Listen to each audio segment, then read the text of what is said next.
Kolkata Knight Riders Sunrisers హైదరాబాద్ని చిత్తుగా ఓడించి ఐపీఎల్ టైటిల్ ఎగరేసుకుపోయింది. అయితే ఎంకి పెళ్లి సుబ్బిచావుకు వచ్చినట్టు ఎస్ఆర్హెచ్ ఓటమి ప్రముఖ జ్యోతిష్యుడు వేణుస్వామికి గుండెల్లో దడ పుట్టిస్తోంది.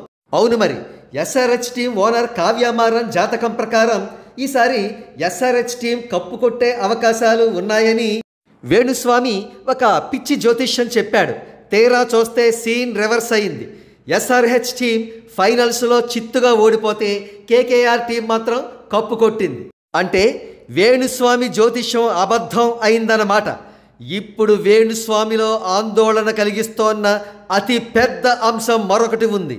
అదేమిటంటే పలు దఫాలుగా మీడియాలో కనబడి వేణుస్వామి ఒక ఛాలెంజ్ చేశాడు.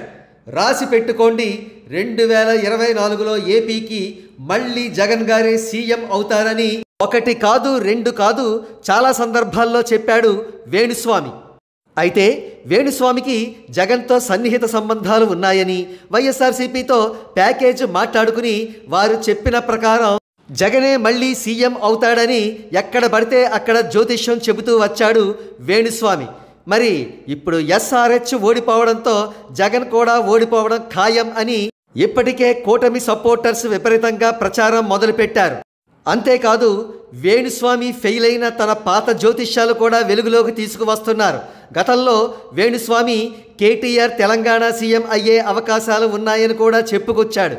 మరో ప్రక్క సినీ సెలబ్రిటీస్కు సంబంధించి వేణుస్వామి చెప్పిన కొన్ని జ్యోతిష్యాలు కాకతాళీయంగా నిజం కావడంతో ఇంతకాలం వేణుస్వామి జ్యోతిష్యాన్ని నమ్ముతూ వచ్చిన ప్రజలు అతని జ్యోతిష్యాలు ఇటీవల ఫెయిల్ అవుతూ ఉండడంతో అతని జ్యోతిష్యాలను వారు లైట్ తీసుకుంటున్నారు.